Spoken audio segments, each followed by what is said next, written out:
Hello dear friends, welcome आप सभी का तनु क्लासेस में। तो दोस्तों, आज हम लोग 2020 का मॉडल सेट का ऑब्जेक्टिव क्वेश्चन यानी एमसीक्यू सॉल्व करेंगे केमिस्ट्री यानी रसायन शास्त्र के। क्योंकि हम लोग जानते हैं कि बिहार बोर्ड में जो बोर्ड एग्जाम होता है उसमें 60% क्वेश्चन, लगभग 60% क्वेश्चन जो होता है वो प्रीवियस ईयर का मॉडल सेट से सेम टू सेम पूछ देता है। तो ये सब मॉडल सेट को कवर करना काफ़ी जरूरी है, काफ़ी इंपॉर्टेंट है। और इसके अंतर्गत जितने भी इंपॉर्टेंट ऑब्जेक्टिव क्वेश्चन है, मतलब सभी ऑब्जेक्टिव क्वेश्चन यानी एमसीक्यू जो है वो बोर्ड एग्जाम में पूछे जा चुके हैं। इसलिए मैं चाहूंगा कि आप सभी क्वेश्चंस को कवर करेंगे। जो भी क्वेश्चन आपसे सॉल्व नहीं होता उसका तुरंत स्क्रीनशॉट लेंगे और वो उसको 1 से 2 बार देखेंगे तो आपको याद हो जाएगा। क्योंकि आपके पास बोर्ड एग्जाम काफी नजदीक आ चुका है, आपके पास इतना समय नहीं है जो आप इसका नोट तैयार करें फिर उसका अध्ययन करें। ठीक है, तो इसके अंतर्गत जितने भी ऑब्जेक्टिव क्वेश्चन है, एमसीक्यू है, काफी सिंपल है और काफी इजी है। ठीक है, तो सभी को प्रयास कीजिएगा, सभी को याद रखने की कोशिश कीजिएगा, सभी को याद रखना, क्योंकि यहां से आपको ऑब्जेक्टिव क्वेश्चन एमसीक्यू पूछे ही जाएंगे बोर्ड एग्जाम में, ये तो गारंटी है। ठीक है, तो चलिए स्टार्ट करते हैं। सबसे फर्स्ट क्वेश्चन आपका स्क्रीन पर क्वेश्चन क्या करा है कि निम्नलिखित में से कौन विद्युत का सुचालक है? Which of the following is a good conductor of electricity? यानी सुचालक किसको बोलते हैं जिससे इलेक्ट्रॉन यानी इलेक्ट्रिसिटी आसानी से पास होता है, यानी ज्यादा मात्रा में पास होता है, उसको क्या बोलते हैं? सुचालक बोलते हैं। प्रतिरोध से भी होता है लेकिन उतना नहीं जितना होना चाहिए, जिसके कारण उसको प्रतिरोधी नाम दे दिया गया है। ठीक है, ऑप्शन आपके सामने दिया गया है एम जी, जीई, सीयू या फिर इनमें से सभी। तो यहाँ जो सीयू है यानी कॉपर जो है विद्युत का सुचालक होता है, तो ऑप्शन सी राइट आंसर हो जाएगा फर्स्ट नंबर क्वेश्चन का। ठीक है, अब देखिए क्वेश्चन नंबर सेकंड काफी सिंपल क्वेश्चन है। क्वेश्चन कह रहा है कि निम्नलिखित में से कौन अर्धचालक है? सुचालक और कुचालक और अर्धचालक होता है। जैसे कि धातु, उपधातु और अधातु होता है, उसी तरह से अर्धचालक होता है। ठीक है, एस आई, एजी या फिर सीयू या फिर एफई। तो ये जो सिलिकॉन है ना, ये होता है अर्धचालक। क्या होता है? सिलिकॉन जो होता है ये क्या होता है? अर्धचालक होता है, और इसको सोलर सिस्टम बनाने में भी इसका इस्तेमाल होता है। तो ऑप्शन ए करेक्ट आंसर हो जाएगा सेकंड नंबर क्वेश्चन का। ठीक है, अब सेकंड नंबर क्वेश्चन कवर हो गया। अब बढ़ेंगे question number third. Question number third काफी सिंपल है। क्वेश्चन क्या पूछ रहा है कि निम्न में से कौन सी सांद्रता इकाई ताप पर निर्भर नहीं करता है? ठीक है, सिंपल सी बात है। और ये एक बात याद रखिए, ठीक है, जो वॉल्यूम पर डिपेंड करेगा वो करेगा ताप पर डिपेंड। ठीक है, क्योंकि वॉल्यूम चेंज होने से ताप चेंज होने से, टेम्परेचर चेंज होने से वॉल्यूम में चेंजिंग आती है। ठीक है, which one of the following concentration unit does not depends on temperature? ठीक है, तो टेम्परेचर कौन डिपेंड नहीं करेगा? देखिए, सामान्यता तो नहीं करेगा। उसके बाद होता मोलरता। मोलरता में कहीं अगर ये आता है, ये मोलरता में आपका आता है वॉल्यूम आ जाता है, क्योंकि नंबर ऑफ मोल्स अपॉन करते हैं विलियन का मतलब क्या करते हैं? नंबर ऑफ मोल्स अपॉन क्या करते हैं? द्रव्यमान, ये नहीं, सॉरी, इसमें लीटर में हम लोग क्या लेते हैं? आयतन लेते हैं। क्या लेते हैं? लीटर में हम लोग आयल लेते थे, आयतन ले लेते हैं, यानी लीटर आ जाता है इसमें। तो ये क्या करता है, यानी ये क्या करेगा? टेम्परेचर पर डिपेंड करेगा, क्योंकि इसमें वॉल्यूम आ गया। ठीक है, ये जो मोललता होता है ना, ये लीटर पर डिपेंड नहीं करता, एन बाय पर केजी, यानी मोल पर केजी इसका यूनिट होता है। तो इसमें कहीं आया, इसका यूनिट में कहीं ये आया, मतलब वॉल्यूम आया, नहीं आया। तो ये जो होता है ये निर्भर नहीं करता ताप पर। तो ऑप्शन सी करेक्ट आंसर हो जाएंगे थर्ड नंबर क्वेश्चन का। ठीक है, अब देखिए क्वेश्चन नंबर फोर्थ की ओर बढ़ेंगे। क्वेश्चन क्या पूछ रहा है कि सोडा वाटर क्या है?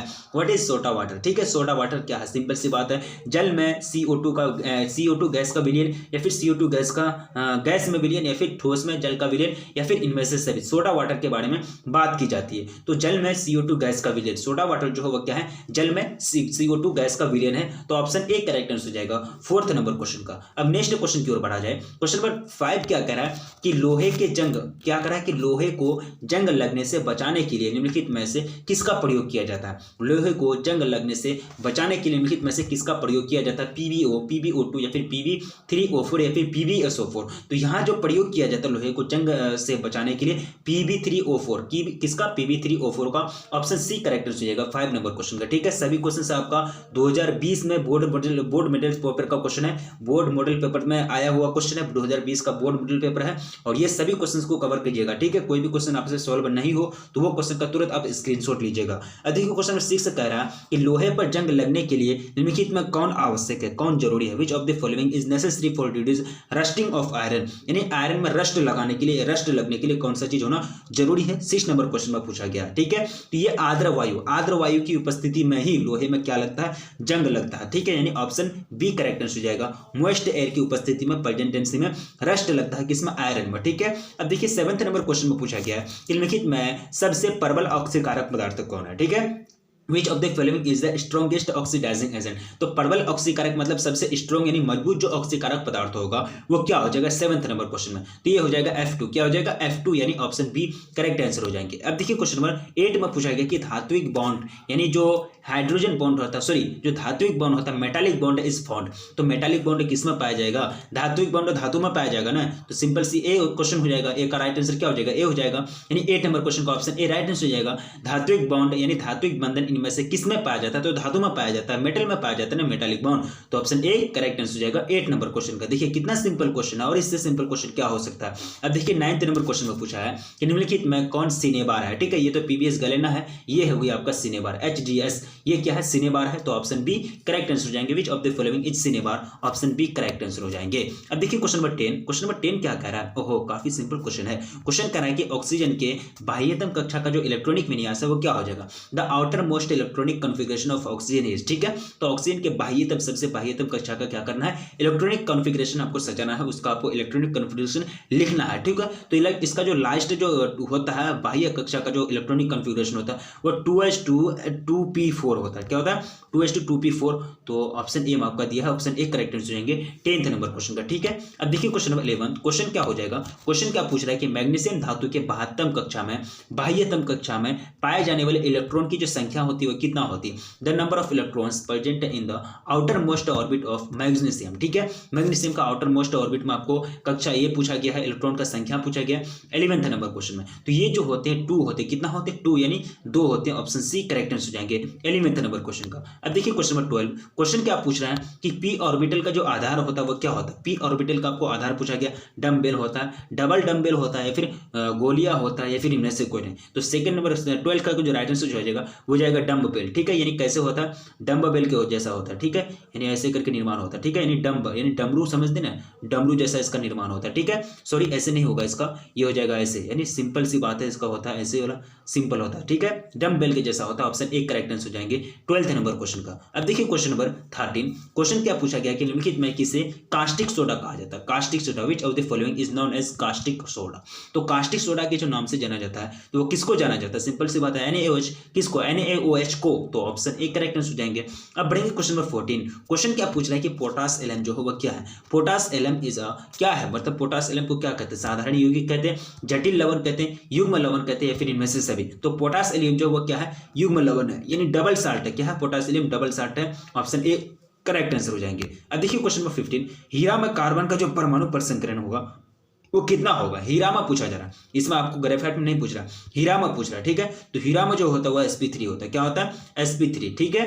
अब नेक्स्ट क्वेश्चन की ओर बढ़ा जाए, क्वेश्चन नंबर 16, क्वेश्चन क्या कर रहा है कि यौगिक का नाम, ठीक है, ये आपको यौगिक दिया है, अल्कोहल ग्रुप एक जुड़ा हुआ है, तो ये जो यौगिक का नाम होगा वो क्या होगा, ठीक है, the name of the compound, ये आपका अल्कोहल ग्रुप दे दिया गया है, स्ट्रक्चर है आपका बेंजीन का, ठीक है, तो यहाँ जो यौगिक का जो नाम होगा वो हो जाएगा आपका फिनोल, ये जो है फिनोल का ये है, ये जो स्ट्रक्चर है ये किसका है, फिनोल का है, तो ऑप्शन ए करेक्ट आंसर हो जाएगा 16 नंबर क्वेश्चन का। अब देखिए क्वेश्चन नंबर 17, क्वेश्चन पूछा गया कि बेंजीन में पाई बॉन्ड सी की जो संख्या होती है वो कितनी होती है, सिंगल बॉन्ड क्या होता है, सिग्मा बॉन्ड होता है, डबल बॉन्ड क्या होता है, एक पाई बॉन्ड होता है, एक सिग्मा बॉन्ड होता है, ठीक है, ट्रिपल बॉन्ड क्या होता है, 2 पाई बॉन्ड होता है, एक सिग्मा बॉन्ड होता है। ओपन स्ट्रक्चर करेंगे बेंजीन का, उसके बाद क्या करेंगे हम लोग, उसका क्या करेंगे, जो सिंगल बॉन्ड रहेगा उसका पाई बॉन्ड का कैटेगरी में रखेंगे, जो डबल बॉन्ड रहेगा तो एक बॉन्ड पाई बॉन्ड, एक बॉन्ड सिंगल बॉन्ड होगा, जो ट्रिपल बॉन्ड रहेगा उसमें 2 पाई बॉन्ड होगा, एक सिंगल बॉन्ड होगा, ठीक है, इस तरह से हम लोग काउंट कर लेंगे, तो फाइनली जो पाई बॉन्ड की जो संख्या निकलेगी इसमें बेंजीन में वो निकलेगा 3, कितना निकलेगा 3 निकलेगा, तो ऑप्शन बी करेक्ट आंसर हो जाएंगे। अब देखिए क्वेश्चन नंबर 18, क्वेश्चन क्या पूछ रहा है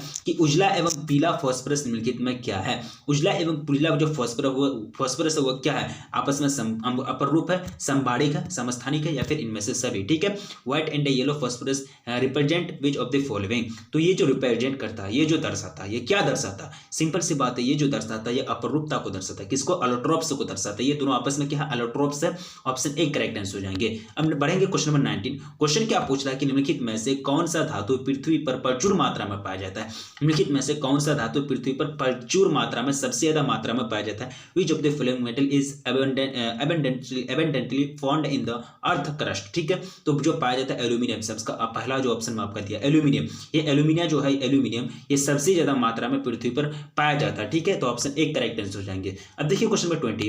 क्वेश्चन क्या पूछ रहा है कि फ्लोरीन, क्लोरीन और ब्रोमीन को किस नाम से जाना जाता है? किस नाम से? फ्लोरीन, क्लोरीन और ब्रोमीन को किस नाम से? यानी other name are known by which name? तो इसको जो नाम से जाना जाता है, इसका स्पेशल नेम होता है हेलोजन। क्या कहते हैं? हेलोजन नाम से जाना जाता है। ये हेलोजन ग्रुप है। ठीक है, तो ऑप्शन सी करेक्ट आंसर हो जाएंगे। अब देखिए क्वेश्चन नंबर 21। क्वेश्चन नंबर 21 आपका स्क्रीन पर।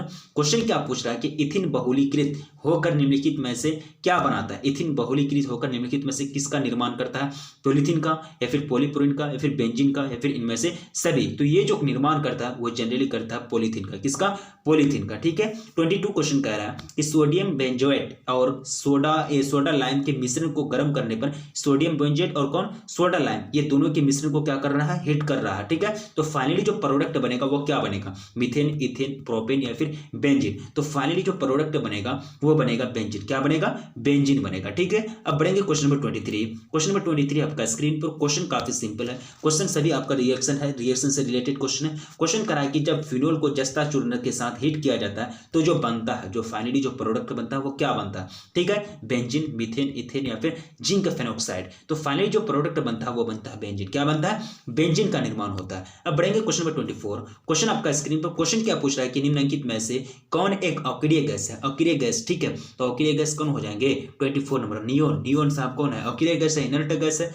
क्वेश्चन 25 कह रहा है निम्नलिखित में से कौन बायोडिग्रेडेबल बहुलक है? कौन है बायोडिग्रेडेबल बहुलक? विच of the following is polymer is biodegradable? ठीक है, तो बायोडिग्रेडेबल जो पॉलीमर हो जाएंगे इसमें, ये क्या हो जाएंगे? सेल्यूलोज। सेल्यूलोज क्या है? बायोडिग्रेडेबल बहुलक है। तो ऑप्शन डी करेक्ट आंसर हो जाएंगे 25 नंबर क्वेश्चन का। ठीक है, अब बढ़ेंगे क्वेश्चन नंबर 26। क्वेश्चन पूछ रहा है कि एल्डिहाइड के ऑक्सीकरण से बनता है। क्या बनता है? एल्डिहाइड का ऑक्सीकरण करना है। इसका ऑक्सीकरण करने के बाद फाइनली जो प्रोडक्ट बनेगा वो बनेगा कार्बोक्सिलिक अम्ल। क्या बनेगा?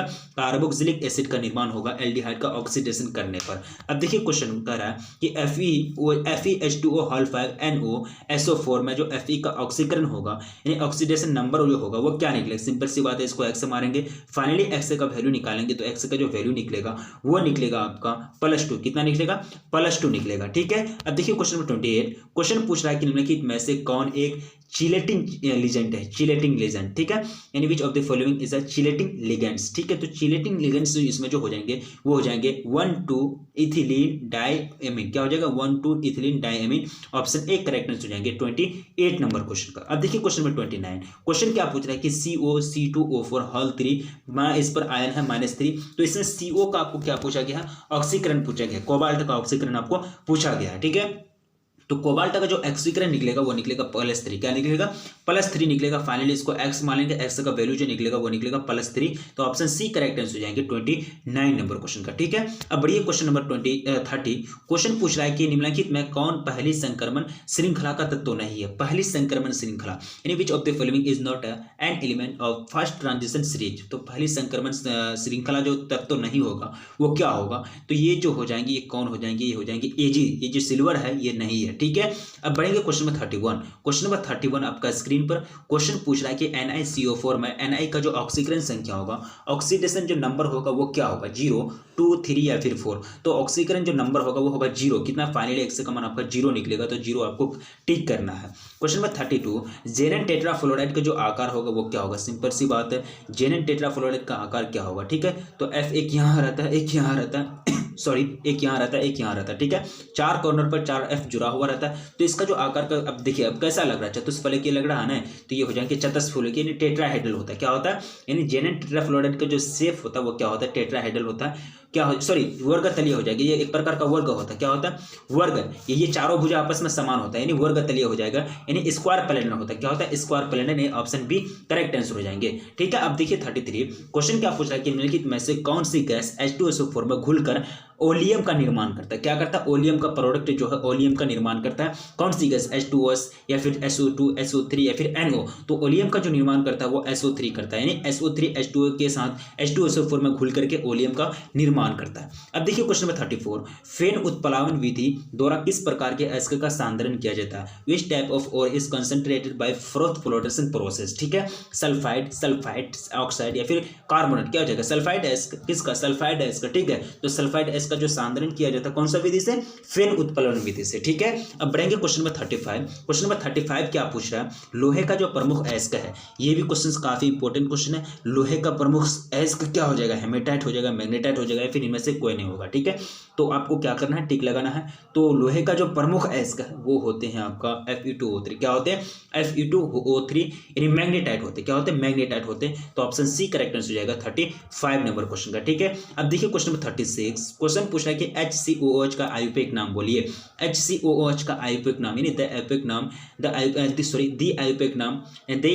Name of HCOOH is. ठीक है, तो HCOOH का जो आयुर्वेदिक नाम होता है, नोमेनक्लेचर करना है आपको। तो इसका जो नोमेनक्लेचर निकलेगा फॉर्मिक अम्ल। क्या निकलेगा? फॉर्मिक अम्ल इसका आयुर्वेदिक नाम होता है। ठीक है, अब देखिए क्वेश्चन नंबर 37, कीटोन का अवकरण LiAiH4 या, ठीक है, और H2O के साथ कराने पर जो मिलता है, जो फाइनली प्रोडक्ट मिलता है, वो क्या मिलता है? Secondary alcohol. क्या मिलता है? सेकेंडरी अल्कोहल मिलता है। ठीक है, अब देखिए 38, कॉपर का मुख्य अयस्क क्या हो जाएगा? यानी copper, the chief ore of copper is. ठीक है, तो कॉपर का जो मुख्य अयस्क है, यानी कॉपर की जिससे प्राप्ति होती है मुख्य रूप से, वो क्या होगा? कॉपर पायराइड होता है। क्या होता है? Copper pyrite. ठीक है, ऑप्शन ए करेक्ट आंसर हो जाएंगे 38 नंबर क्वेश्चन का। 39, क्वेश्चन पूछ रहा है कि इथेनॉल जल में घुलनशील है क्योंकि यह जल के साथ बनाता है। क्या बनाता है? आयनिक बॉन्ड बनाता है, सहसंयोजक बॉन्ड बनाता है, हाइड्रोजन बॉन्ड बनाता है, उपयुक्त सभी तो कभी नहीं होगा, ये बनाता है हाइड्रोजन बॉन्ड। क्या बनाता है? हाइड्रोजन बॉन्ड बनाता है। ये ऑप्शन सी करेक्ट आंसर हो जाएगा 39 नंबर क्वेश्चन का। 40, क्वेश्चन पूछा है कि CH3 bond CO bond CH3, ये देखिए दो बॉन्ड क्या है? दो मतलब मिथाइल ग्रुप लगा हुआ RCOR, सी का ये RR मतलब दोनों तरफ मिथाइल ग्रुप लगा हुआ है। तो इसका आपको क्या करना है? आयुर्वेदिक नाम करना है। सिंपल सी बात है, CO जो है बॉन्ड CO है, बॉन्ड RCOR। ठीक है, ये किसका मतलब क्रियाशील मूलक है? अगर ये चीज आपको याद है तो इसका आपको नोमेनक्लेचर आना चाहिए। ये हो जाएगा प्रोपेन। क्या हो जाएंगे? प्रोपेन। ठीक है, यानी ऑप्शन ए करेक्ट आंसर हो जाएगा 40 नंबर क्वेश्चन का। अब देखिए क्वेश्चन नंबर 41, ग्लूकोज निम्नलिखित में किस प्रकार का कार्बोहाइड्रेट है? ग्लूकोज निम्नलिखित में किस प्रकार का कार्बोहाइड्रेट है? मोनोसेक्राइड, डाइसेक्राइड, ओलिगोसेक्राइड या फिर पॉलीसेक्राइड? तो ग्लूकोज जो हो जाएंगे वो हो जाएंगे मोनोसेक्राइड। किसका? मोनोसेक्राइड, यानी ग्लूकोज मोनोसेक्राइड के अंतर्गत आता है। ये मोनोसेक्राइड प्रकार का एक कार्बोहाइड्रेट है। तो ऑप्शन ए करेक्ट आंसर हो जाएगा 41 नंबर क्वेश्चन का। अब देखिए क्वेश्चन नंबर 42, क्वेश्चन क्या पूछता है कि CH3COOH है, CH3COOH, ठीक है, क्या है? मोनोबेसिक एसिड है, डाइबेसिक एसिड है या फिर ट्राइबेसिक एसिड है या फिर all of the above? All of the above कैसे होगा? ये हो जाएगा मोनोबेसिक एसिड। क्या हो जाएगा? मोनोबेसिक एसिड है, यानी CH3COOH एक प्रकार का क्या है? मोनोबेसिक एसिड है। तो ऑप्शन ए करेक्ट आंसर हो जाएगा 42 नंबर क्वेश्चन का। ठीक है, तो ये 2020 का मॉडल सेट था और 2020 में आपको पता है ना, 2020 में 42 क्वेश्चन पूछे जाते थे। कितना? 42 क्वेश्चन ऑब्जेक्टिव क्वेश्चन पूछे जाते थे, जिसमें आपको 35 ऑब्जेक्टिव क्वेश्चन को सॉल्व करना पड़ते थे। और 2019 में तो 35 ही पूछे जाते थे, 35 में 35 को सॉल्व करना पड़ता था। ठीक है, तो ये 2020 का मॉडल सेट है। और मैं लास्ट टाइम आपसे विनती करता हूँ कि प्लीज वीडियो को लाइक कर दीजिए, और चैनल पर पहली बार विजिट करें तो प्लीज चैनल को सब्सक्राइब कर लीजिए, क्योंकि इस चैनल पर आपको पूरा तरह से पढ़ाया जाएगा। जो भी प्रीवियस ईयर का मॉडल सेट होगा, मॉडल पेपर होगा, आंसर की होगा, वो सारा चीज आपको प्रोवाइड किया जाएगा। ठीक है, तो वीडियो को लाइक कर दीजिए और अपने दोस्तों में एक बार जम करके शेयर कर दीजिए। ठीक है, तो फिर इसी तरह से बने रहिए, मिलेंगे फिर नेक्स्ट वीडियो में, तब तक के लिए जय हिंद।